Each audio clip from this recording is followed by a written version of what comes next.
اسرائیلی حکومت جو بھی ظلم کر رہا ہے، اگر تب لوگ سمجھتے ہیں کہ یہ جو حکومت اسٹیبلش ہوئی ہے تو یہ یہودیوں کی حکومت ہے، حضور پاک صلی اللہ علیہ وآلہ وسلم کے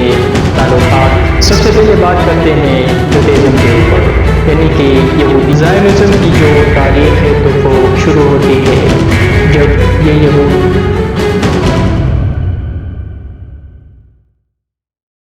مڈل ایسٹ میں اسرائیلی حکومت جو بھی ظلم کر رہا ہے،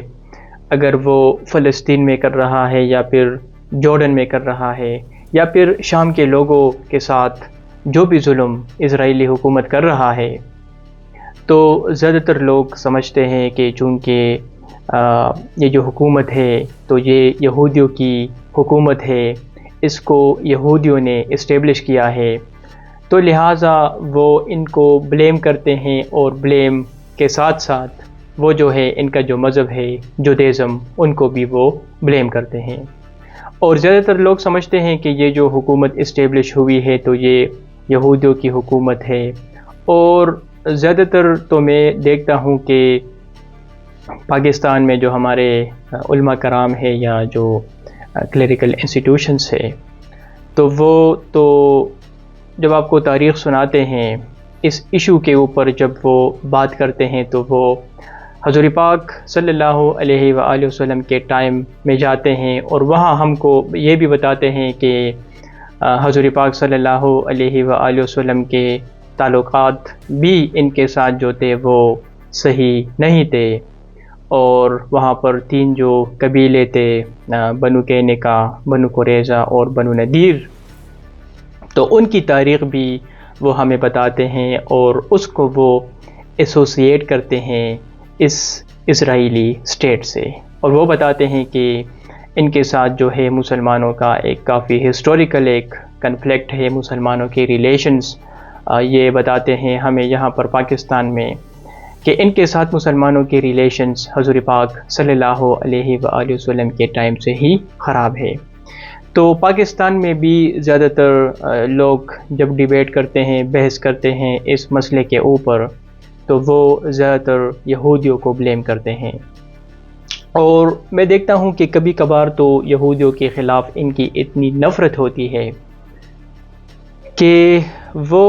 ہمیں بتاتے ہیں کہ جو ہٹلر نے کیا تھا دوسری جنگ عظیم کے دوران، جو ہولوکاسٹ جسے ہم کہتے ہیں، جس میں ہٹلر نے تقریباً کچھ 60 لاکھ یہودیوں کا انہوں نے قتل عام کیا تھا، کنسنٹریشن کیمپس انہوں نے بنائے تھے، مختلف طریقوں سے وہ ان کو مارتے تھے، اور جب دوسری جنگ عظیم کے بعد ہم دیکھتے ہیں تو تقریباً 60 لاکھ جو ہے یہودیوں کا ہٹلر نے قتل عام کیا تھا۔ تو ہم اس کو بھی ریکال کرتے ہیں، اور یہاں ہم لوگوں کو بتاتے ہیں، سوشل میڈیا پر ہم ان پکچرز کو اپلوڈ کرتے ہیں اور لوگوں کو بتاتے ہیں کہ یہ جو یہود ہے تو ہٹلر ان کو صحیح طریقے سے انڈرسٹینڈ کرتے تھے، اور ہٹلر نے جو بھی کیا تھا تو ہم اس کو جسٹیفائی کرتے ہیں آج جو زائونسٹ گورنمنٹ کر رہی ہے اس خطے میں۔ تو لہٰذا میں سمجھتا ہوں کہ اس کے اوپر بات کرنی چاہیے، اور میں یہ جو ہے سمجھتا ہوں کہ زیادہ تر لوگوں کو جو ہے اس چیز کی انڈرسٹینڈنگ نہیں ہے کہ جو زائونزم ہے وہ کیا چیز ہے،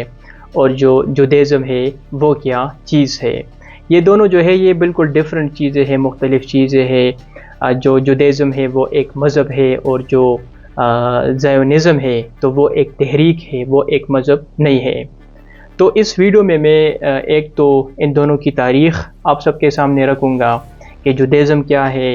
اور یہ کس طرح وجود میں آئی، پھر اس کے بعد ہم زائونزم کو دیکھیں گے کہ زائونزم کیا چیز ہے، وہ کس طرح وجود میں آئی، اور پھر ان دونوں کے درمیان جو اختلافات ہے جو کہ زیادہ تر لوگوں کو اس کے بارے میں پتہ نہیں ہے، تو اس پر بھی میں بات کرنا چاہوں گا۔ تو آئیے کرٹیکلی ڈسکس کرتے ہیں ان دونوں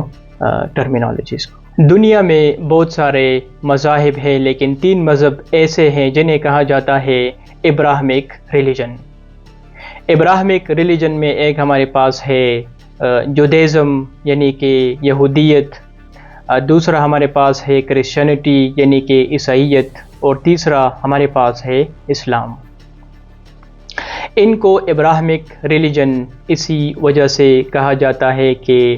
ان مذاہب کے جو فاؤنڈنگ پروفٹس تھے، یعنی وہ پیغمبر جنہوں نے ان مذاہب کے تعلیمات شروع کی تھی اللہ تعالیٰ کے حکم سے، تو وہ سارے پیغمبر حضرت ابراہیم علیہ السلام کی اولاد میں سے تھے۔ اسی وجہ سے ان ریلیجنز کو کولیکٹیولی کہا جاتا ہے ابراہمک ریلیجن۔ جودیزم کی تاریخ کے اوپر اگر بات کی جائے تو حضرت ابراہیم علیہ السلام جو تھے ان کا تعلق تھا عراق سے، اور عراق میں ایک جگہ تھی اسے کہا جاتا ہے تو سے حضرت ابراہیم علیہ السلام کا تعلق تھا۔ ٹائم گزرنے کے ساتھ ساتھ حضرت ابراہیم علیہ السلام اس طرح کرتے ہیں کہ وہ ہجرت کرتے ہیں اس سرزمین پر جسے آج ہم کہتے ہیں فلسطین۔ اس سرزمین کو اس وقت کہا جاتا تھا کنعان، اور یہاں پر جتنے بھی لوگ آباد تھے تو وہ زیادہ تر آئیڈولیٹرز تھے، وہ زیادہ تر بتوں کی پوجا کرتے تھے۔ تو چونکہ ابراہیم علیہ السلام ایک پیغمبر تھے اور وہ ایک خدا کے اوپر یقین رکھتے تھے، تو جب وہ اس سرزمین پر ہجرت کرتے ہیں تو کچھ ٹائم گزرنے کے بعد وہ یہاں پر لوگوں کو جو ہے تعلیم دینا شروع کرتے ہیں۔ لوگوں کو وہ فرماتے ہیں کہ آپ جو بت پرستی ہیں اس کو آپ ترک کریں اور آپ ایک خدا کی عبادت کریں، جو کہ جتنے بھی پیغمبر آئے ہیں ان تینوں مذاہب میں تو انہوں نے یہی پیغام ہمیشہ لوگوں کو دیا ہے کہ ایک ہی خدا کی آپ عبادت کریں۔ ٹائم گزرنے کے ساتھ ساتھ حضرت ابراہیم علیہ السلام کے فالوورز جو ہے وہ آہستہ آہستہ بڑھتے ہیں اور پھر وہ وہاں پر مکمل طور پر سیٹل ہوتے ہیں۔ حضرت ابراہیم علیہ السلام کے دو بیویاں تھی، ایک کا نام تھا ہاجرہ اور ایک کا نام تھا سارہ۔ جو ہاجرہ تھی تو ان سے ان کا بیٹا تھا حضرت اسماعیل علیہ السلام، اور جو سارہ تھی تو ان سے ان کا بیٹا تھا حضرت اسحاق علیہ السلام، جو کہ بذات خود دونوں پیغمبر تھے۔ پھر ہم دیکھتے ہیں کہ حضرت ابراہیم علیہ السلام کو اللہ تعالیٰ کی طرف سے یہ حکم ملتی ہے کہ اپنے بیٹے اسماعیل اور ان کی جو وائف ہے یعنی اسماعیل علیہ السلام کی مدر ہاجرہ، تو ان کو آپ لے جائیں جو آج جو جدر خانہ کعبہ لوکیٹڈ ہے جسے ہم کہتے ہیں حرم شریف، تو ان کو اللہ تعالیٰ نے یہ حکم دیا کہ آپ ان دونوں کو وہاں پر لے جائیں اور ان دونوں کو وہاں پر آپ چھوڑ دیں۔ تو لہٰذا ہم دیکھتے ہیں کہ پھر حضرت ابراہیم علیہ السلام قرآن شریف میں بھی مینشن ہے کہ وہ ان کو وہاں پر لے جاتے ہیں اور ان کو وہاں پر چھوڑتے ہیں، جس کے بعد پھر وہ وہاں پر آباد ہوتے ہیں۔ ایک اور قبیلہ آتا ہے، مجھے اس قبیلے کا نام ابھی کرنٹلی یاد نہیں ہے، لیکن وہ قبیلہ پھر آتے ہیں اور یہ ان کے ساتھ یہاں پر پھر آباد ہوتے ہیں۔ اچھا، ابراہیم علیہ السلام واپس جاتے ہیں فلسطین، اور وہاں پر جو ان کی بیوی تھی سارہ اور ان کا جو بیٹا تھا اسحاق علیہ السلام، تو ان کے ساتھ وہ وہاں پر رہتے ہیں۔ ابراہیم علیہ السلام کے بچوں میں سے ایک ان کا بیٹا تھا، اس کا نام تھا داؤد، جسے ہم کہتے ہیں داؤد علیہ السلام، جو کہ بذات خود ایک پیغمبر تھا۔ تو داؤد علیہ السلام کی جب ہم تاریخ پڑھاتے ہیں تو داؤد علیہ السلام کے تقریباً کچھ 12 بچے تھے، اور ان میں سے ایک بیٹا جو تھا اس کا نام تھا یوسف، جو کہ پھر پیغمبر بنتا ہے۔ اب یوسف علیہ السلام کی جب ہم تاریخ کو اسٹڈی کرتے ہیں تو یوسف علیہ السلام کے اوپر قرآن شریف میں پورا ایک سورہ ہے، اور یہ قرآن شریف میں واحد ایک سورہ ہے جو کہ ایک آرڈر میں اللہ تعالیٰ نے جو ہے حضور پاک صلی اللہ علیہ وآلہ وسلم کے اوپر جو ہے نازل فرمایا تھا۔ قرآن شریف میں جتنی بھی آیات ہے، جتنی بھی سورہ ہے، تو سارے فریگمنٹڈ ہے، یعنی ایک سورہ ادھر ہے، اس کے کچھ آیات ایک جگہ پر ہے، کچھ دوسرے پر ہے۔ تو اگر آپ قرآن شریف کو انڈرسٹینڈ کرنا چاہتے ہیں تو آپ کو کولیکٹیولی قرآن شریف کو جو ہے وہ ریڈ کرنا ہوگا، ادروائز آپ قرآن شریف کو نہیں سمجھ سکتے۔ لیکن یہ جو سورہ یوسف ہے تو وہ واحد ایک سورہ ہے قرآن شریف میں جو کہ ایک آرڈر فارم میں ہے، اور پوری جو سٹوری ہے ایک سٹوری کی فارم میں اللہ تعالیٰ نے وہ وہاں پر نازل فرمایا حضور پاک صلی اللہ علیہ وسلم کے اوپر، اور وہ قرآن شریف میں منشن ہے۔ اب اس سورہ کو جب ہم سٹڈی کرتے ہیں تو اللہ تعالیٰ فرماتے ہیں کہ یوسف علیہ السلام جو تھے وہ داؤد علیہ السلام کو بہت پسند تھے as compare to other childrens, اور جو باقی بچے تھے تو وہ جیلس ہوتے تھے حضرت یوسف علیہ السلام سے. تو ایک دن اس طرح ہوتا ہے کہ وہ پلان بناتے ہیں کہ ہم ایک پکنک کا پروگرام بنائیں گے، باہر جائیں گے اور اس کو وہاں پر جو ہے قتل کریں گے، اور ہم جو ہے اپنے والد صاحب کو جو ہے جھوٹ بولیں گے کہ کوئی حادثہ وغیرہ ہوا ہے جس میں اس کی موت ہوئی ہے. وہ اس طرح ایک پروگرام بناتے ہیں اور یوسف علیہ السلام کو لے کر وہ باہر جاتے ہیں. اپنے والد داؤد علیہ السلام سے وہ فرماتے ہیں کہ ہم باہر جا رہے ہیں کھیلنے کے لیے. اچھا، جب وہ باہر جاتے ہیں تو وہ اس طرح کرتے ہیں کہ یوسف علیہ السلام کو وہ کنویں میں ڈالتے ہیں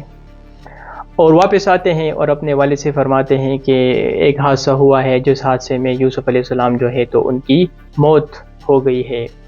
لیکن ان کے والد صاحب نے ان کے اوپر بلیف نہیں کیا، لیکن اس کے پاس کوئی اور راستہ بھی نہیں تھا. لیکن اینی ہاؤ اس سورہ میں یہ بھی مینشن ہے کہ یوسف علیہ السلام جو تھے وہ سروائیو کر گئے تھے، اور پھر وہاں پر جس کنویں میں ان کے بھائیوں نے ان کو ڈالا تھا تو وہاں سے ایک قبیلہ گزر رہا تھا جو کہ ان کو اپنے ساتھ لے جاتے ہیں اور ان کو لے جاتے ہیں اپنے ساتھ مصر یعنی کہ ایجپٹ. اور چونکہ وہ ایک سلیوری کا ٹائم تھا، لوگوں کو بازاروں میں بھیجا جاتا تھا، خریدا جاتا تھا، تو اسی وجہ سے یوسف کو بھی کسی نے خریدا. To cut a long story short, حضرت یوسف علیہ السلام پہنچتے ہیں جو مصر کے جو شہنشاہ تھے، جو بادشاہ تھے، ان کی رائل پیلس میں. کچھ ٹائم وہ لاک اپ میں گزارتے ہیں، کوئی کیس تھا ان کے اوپر. لیکن پھر وہ اس قسم کے کچھ حادثے ہوتے ہیں جو کہ اس سورہ میں مینشن ہے کہ پھر جو رائل فیملی تھی تو وہ ان سے کافی امپریس ہوتی ہے، کیونکہ وہ پیغمبر تھے اور وہ زیادہ تر جو تھے وہ پریڈکشنز کرتے تھے. تو اسی وجہ سے وہ پریڈکشنز کرتے تھے جس کی وجہ سے وہ صحیح سچ ثابت ہوتا تھا. تو رائل جو فیملی تھی انہوں نے ان کو ٹریجری ہیڈ بنایا اور وہ وہاں پر جو تھا اس پوزیشن کو پھر انجوائے کر رہا تھا. پھر اس سورہ میں یہ بھی ہے کہ ان کے بھائی پھر کچھ ٹائم بعد آتے ہیں یہاں پر، کچھ سلسلے میں آتے ہیں مصر. تو ان کی پھر ملاقات ہوتی ہے اپنے بھائی یوسف علیہ السلام سے، اور پھر اس کے بعد ان کے والد صاحب بھی یہاں پر آتے ہیں ایجپٹ، داؤد علیہ السلام، اور اس کے بعد یہ سب یہاں پر اکٹھے جو ہے وہ رہنے لگتے ہیں. جو ہم کہتے ہیں اسرائیلی یعنی جو جوش جن لوگوں کو ہم کہتے ہیں، تو یہ داؤد علیہ السلام کی جو اولاد تھی تو اسے ہم کہتے ہیں اسرائیلی. داؤد علیہ السلام جو پیغمبر تھے تو ان کی جو اولاد تھی جو بعد میں کافی ایکسپینڈ ہوئی تو ان کو ہم کہتے ہیں یہودی. اب یہ میں نہیں کہہ رہا، نہ میری اپنی کوئی اوپینین ہے، بلکہ یہ جودیزم جو یہودیت مذہب ہے تو ان میں یہ مینشن ہے، اور باقی جو کتابیں ہیں تو ان میں یہ مینشن ہے. تو میں ریسرچ سے جو ہے آپ کو بتا رہا ہوں کہ جو اسرائیلی ہے تو ان کو کہا جاتا ہے دی چلڈرن آف داؤد. اچھا، پھر جب ہم ہسٹری میں آگے جاتے ہیں ان یہودیوں کی تاریخ میں، تو پھر فرعون کا دور آتا ہے، اور جو فرعون تھے تو وہ یہاں پر بادشاہ تھے اور وہ لوگوں پر کافی ظلم کر رہے تھے. فرعون جو تھے وہ مصر کے بادشاہ کو کہا جاتا تھا. اب لوگوں پر وہ بہت زیادہ ظلم کرتے ہیں، تو پھر اس سین میں پھر اپیئر ہوتے ہیں حضرت موسیٰ علیہ السلام جو کہ ایک پیغمبر تھے. تو وہ پھر یہاں پر آتے ہیں اور ان کی سٹوری بھی قرآن شریف میں مینشن ہے، اور باقی جو ان کی جو تورا ہے تو وہاں پر بھی مینشن ہے کہ کس طرح پھر ان کے درمیان اور فرعون کے درمیان پھر ایک لڑائی شروع ہوتی ہے، کنفلکٹ شروع ہوتی ہے، اور ریزلٹنٹلی اس طرح ہوتا ہے کہ وہ اس اپنے لوگوں کو، جو لوگ ان کو فالو کر رہے تھے جنہیں ہم کہتے ہیں یہود، تو وہ جو ہے ریڈ سی کو کراس کرتے ہیں اور آتے ہیں اس سرزمین پر فلسطین میں. اور جو فرعون تھے تو اکارڈنگ ٹو قرآن یا اکارڈنگ ٹو تورا وہ اس پانی میں گرتے ہیں اور اپنی فوج کے ساتھ وہ ہلاک ہوتے ہیں. اچھا، جب یہ یہود آتے ہیں یہاں پر اس سرزمین میں تو موسیٰ علیہ السلام کے ساتھ کچھ ٹائم وہ یہاں پر رہ رہے تھے، لیکن موسیٰ علیہ السلام کی موت کے بعد پھر یہ لوگ آتے ہیں اس سرزمین میں اور یہاں پر یہ لوگ رہنے لگتے ہیں. اب اس دوران جب یہاں پر آنے سے پہلے اس دوران حضرت موسیٰ علیہ السلام کو کوہ طور پر اللہ تعالیٰ نے وہ تورا بھی ان کو دیا تھا، جو کہ ان کی ایک سیکرٹ کتاب ہے. تقریباً کچھ 40 دن انہوں نے وہاں پر گزارے تھے اکارڈنگ ٹو قرآن شریف یا باقی جو کتابیں ہیں، اور جس کے نتیجے میں یہ مذہب جو تھی پھر وجود میں آئی تھی. یہ لوگ آتے ہیں یہاں پر رہنے لگتے ہیں، اور پھر with the passage of time یہاں پر ان کی ایک جو ہے ایک ریاست یہاں پر بنتی ہے. اور پھر ہم دیکھتے ہیں کہ داؤد علیہ السلام جو کہ خود ایک پیغمبر تھے، وہ پہلے بادشاہ تھے، اور پھر ان کے بیٹے سلیمان علیہ السلام جو کہ خود ایک پیغمبر تھے، تو وہ پھر ان پر رول کرتے ہیں، ایک بادشاہ تھے. سلیمان علیہ السلام کے ٹائم میں ہم دیکھتے ہیں کہ وہ ان کے لیے ایک ٹیمپل بناتے ہیں، جو کہ آج جدھر ڈوم آف راک ہے اور مسجد اقصیٰ ہے. تو یہاں پر جو ہے جدھر کنفلکٹ ہے، جدھر ایشو ہے مسلمانوں کا، یہودیوں کا، یہودی کہتے ہیں کہ یہاں پر ہماری پہلی وہ تھی جو ہے پہلی ٹیمپل تھی اور سیکنڈ ٹیمپل تھی، تو ہم تیسرا ٹیمپل یہاں پر بنائیں گے. لیکن مسلمان کہتے ہیں کہ یہاں پر ہمارا ڈوم آف راک ہے، جس سے حضور پاک صلی اللہ علیہ وسلم آسمانوں پر گئے تھے، اور سیکنڈلی مسجد اقصیٰ ہے جو کہ مسلمانوں کا پہلا قبلہ ہے. اچھا، سلیمان علیہ السلام نے یہاں پر فرسٹ ٹیمپل بنایا تھا، جو ان کا ایک سیکرٹ پلیس تھا، یہاں پر یہ لوگ عبادت وغیرہ کرتے تھے. اب سلیمان علیہ السلام کے بعد جو ہے پھر جب ہم تاریخ کو اسٹڈی کرتے ہیں تو پھر اس طرح ہوتا ہے کہ بیبیلون سے ایک بادشاہ آتے ہیں جس کا نام ہے بخت نصر. ان کا نیم بھی قرآن شریف میں منشن ہے. وہ آتے ہیں اور ان پر حملہ کرتے ہیں، بہت بڑی تعداد میں لوگوں کو مارتے ہیں، اور بہت سارے لوگوں کو بولے جاتے ہیں بیبیلون. یہ یہودیوں کا فرسٹ ایگزائل تھا. لیکن پھر کچھ ٹائم بعد ہم دیکھتے ہیں کہ 30-40 سال بعد پھر سائرس دی گریٹ آتے ہیں، پرشین امپائر کو اسٹیبلش کرتے ہیں، اور وہ پرو جیوش تھے، ان کو پسند کرتے تھے. ان کو دوبارہ اجازت دیتے ہیں کہ آپ جائیں وہاں پر، اپنی سرزمین میں آپ رہ سکتے ہیں. اور جب وہ دوبارہ جاتے ہیں تو جو فرسٹ ٹیمپل جو کہ بخت نصر نے ڈسٹروائے کیا تھا، تو وہ دوبارہ اس کو تعمیر کرتے ہیں. پھر جب ہم آگے تاریخ میں جاتے ہیں تو رومن امپائر جو ہے یہ ایریا اس کے انڈر تھا، اور 70 AD میں ہم دیکھتے ہیں کہ رومن امپائر کا ایک بادشاہ تھا، اس کا نام تھا ٹائٹس. تو ٹائٹس کے درمیان اور ان یہودیوں کے درمیان ایک کنفلکٹ شروع ہوتا ہے، جس کے نتیجے میں یہ یہودی ان کے خلاف بغاوت کرتے ہیں، اور ٹائٹس جو ہے ان کے خلاف ایکشن لیتے ہیں. اس پورے یروشلم کو بہت تباہ و برباد کرتا ہے. جو سیکنڈ ٹیمپل تھا ان کو بھی ڈسٹروائے کرتے ہیں، اور ان یہودیوں کو یہاں سے بے دخل کرتے ہیں. جب یہ یہود یہاں سے نکلتے ہیں 70 AD میں، تو کچھ جاتے ہیں عرب میں، وہ مدینے میں آباد ہوتے ہیں، خیبر میں آباد ہوتے ہیں. کچھ جاتے ہیں عراق میں آباد ہوتے ہیں، کچھ نارتھ افریقہ جاتے ہیں، کچھ بہت بڑی تعداد میں رشیا جاتے ہیں، اور ایک بہت بڑی تعداد میں وہ آتے ہیں یورپ میں. یہاں پر وہ UK میں یعنی کہ برٹش میں، جرمنی میں، فرانس میں اور باقی علاقوں میں، لیکن خاص کر ان ریجنز میں یہ لوگ یہاں پر آباد ہوتے ہیں. لیکن یہ ڈیفرنٹ علاقوں میں آباد تو ہوتے ہیں، لیکن یہ جو ان کی کمیونٹی تھی تو ان کی آپس میں کافی ایک اسٹرانگ بانڈ تھا، ایک دوسرے کے ساتھ یہ لوگ جو ہے وہ کنیکٹ ہوتے ہیں. اب یہ جو میں نے آپ کو بتایا ہے تو یہ تھی جیوش کی تاریخ، یعنی کہ جودیزم کی تاریخ. اب ہم ڈسکس کرتے ہیں زائنزم کو، کیونکہ زائنزم جو ہے تو ان کی جو ہسٹری ہے، ان کی جو تاریخ ہے،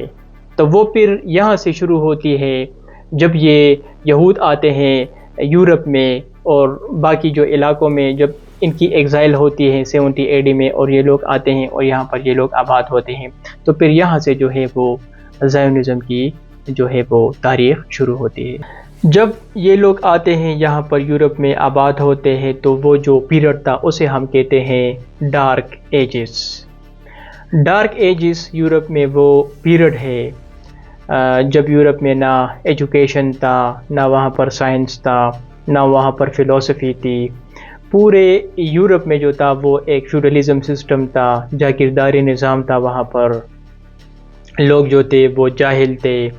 اور یہ وہ ٹائم تھا کہ ان کے اوپر، یورپ کے لوگوں کے اوپر کرسچینٹی کا یعنی کہ عیسائیت کا، مذہب کا ایک بہت بڑا انفلوئنس تھا. اس پیریڈ میں ہم دیکھتے ہیں کہ جو چرچ ہوتا تھا تو وہ بہت زیادہ پاورفل ہوتا تھا. ایون جو چرچ کا جو پوپ ہوتا تھا، جو چرچ کا ہیڈ ہوتا تھا، تو ریاست کے جتنے بھی فیصلے ہوتے تھے تو وہ پوپ کرتا تھا. جو بادشاہ ہوتا تھا تو بادشاہ بھی اپنی مرضی سے کوئی فیصلہ نہیں کر سکتا تھا. بادشاہ بھی اگر کوئی فیصلہ کرتا تھا یا کوئی ڈیسیجن لیتا تھا تو وہ جاتا تھا اور پوپ سے وہ پرمیشن لیتا تھا. چرچ کی اپنی ایک مونوپولی تھی، اس کا اپنا ایک شیئر ہوتا تھا جو لوگ جو تھے وہ چرچ کو پے کرتے تھے. اب یہ وہ پیریڈ تھا کہ اس پیریڈ میں ہم دیکھتے ہیں کہ جو کرسچینٹی مذہب ہے اس کے درمیان اور جو یہودیت مذہب ہے تو اس کے درمیان ایک بہت بڑا کنفلکٹ تھا. اور کنفلکٹ اس بات کے اوپر تھا کہ جو عیسائی تھے تو وہ سمجھتے تھے کہ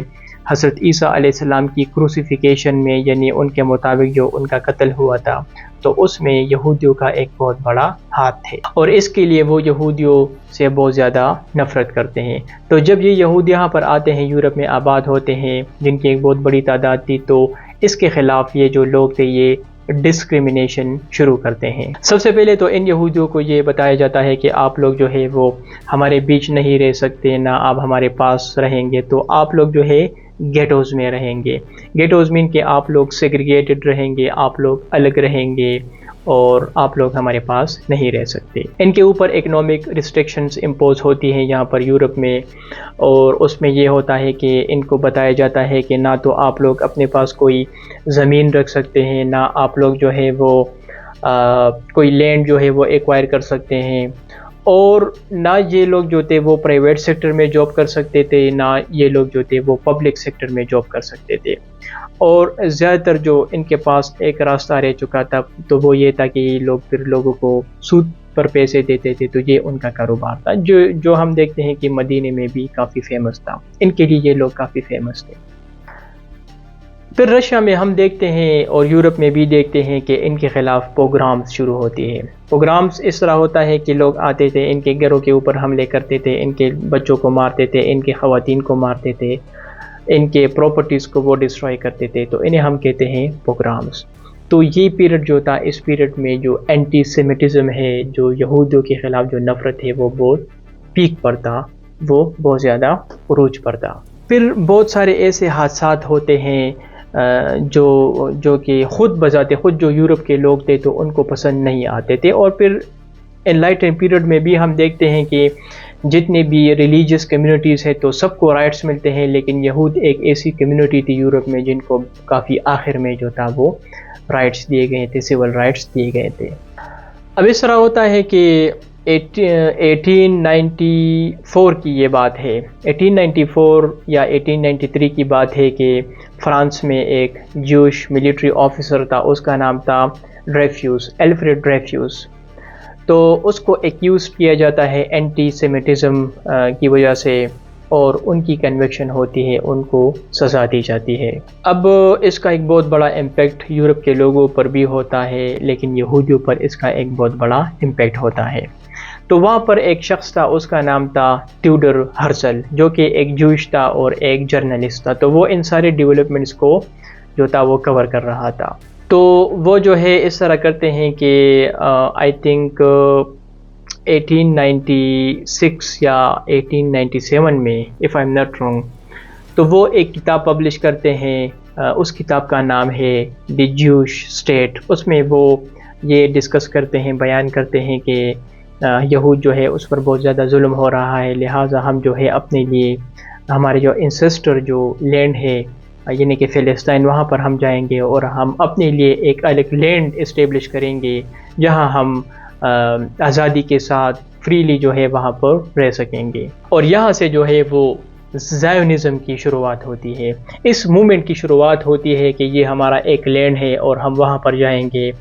اور یہ ہمارا ایک پرومسڈ لینڈ ہے جو کہ گاڈ نے ہمارے ساتھ ایک پرومس کیا تھا کہ یہ ہمارا پرومسڈ لینڈ ہے اور ہم وہاں پر جائیں گے، اور یہی ایک جگہ ہے پوری دنیا میں جدھر ہم جو ہے سکون کے ساتھ رہ سکتے ہیں. 1897 میں ہم دیکھتے ہیں کہ ان کا ایک میٹنگ ہوتا ہے، فرسٹ کانگریس میٹنگ ہوتا ہے سوئٹزرلینڈ کے شہر بیسل میں، اور اس میٹنگ میں ان کے جو بڑے بڑے ہیڈس تھے وہ آتے ہیں، پارٹیسپیٹ کرتے ہیں، اور یہاں پر جو ہے وہ ڈیسائیڈ کرتے ہیں کہ کس طرح لیگل یا پریکٹیکل طریقے سے ہم جو ہے اپنی اس تحریک کو آگے بڑھا سکتے ہیں. اور اس فرسٹ جو کانگریس ہے اس میں وہ زائونسٹ ورلڈ آرگنائزیشن کی بنیاد بھی رکھتے ہیں، اور اسے کہا جاتا ہے دی برتھ آف زائونزم. پھر آگے جب ہم جاتے ہیں تو 1903 میں ان کو ایک پروپوزل بھی ہوتی ہے برٹش کی طرف سے اوگنڈا پلین کہ کینیا میں برٹش نے ان کو یہ بتایا ہے کہ ہم آپ کے لیے وقتی طور پر ایک ریاست بنائیں گے، لیکن وہ اس پلین کو ریجیکٹ کرتے ہیں۔ 1904 میں تھیوڈر ہرزل کی ڈیتھ ہوتی ہے اور پھر کچھ ٹائم کے لیے یہ تحریک انیکٹیو ہوتا ہے، لیکن پھر آہستہ آہستہ جو ہے یہ رائز ہوتا ہے۔ اب یہ جو سرزمین ہے فلسطین کی سرزمین، تو یہ تھا اوٹومن امپائر کے انڈر اس وقت۔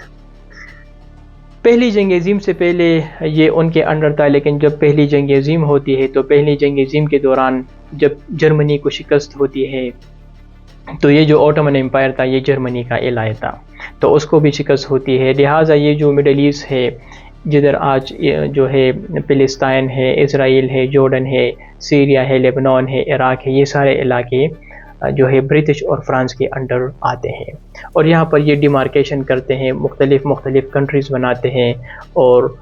آپس میں وہ ڈیوائڈ کرتے ہیں، جو کہ ان کے درمیان ایک سیکرٹ ٹریٹی ہوئی تھی فرانس اور برٹش کے درمیان، سائکس پیکٹ ایگریمنٹ 1916 میں، جس کے تحت وہ اس ریجن کو آپس میں ڈیوائڈ کرتے ہیں۔ اس جنگ عظیم کے دوران ایک بلفور ڈکلیریشن کافی فیمس ہے، وہ ہوا تھا اس جیوش کے ساتھ، جس میں ان کو یہ بتایا گیا تھا کہ ہم آپ کے لیے یہاں پر ایک لینڈ جو ہے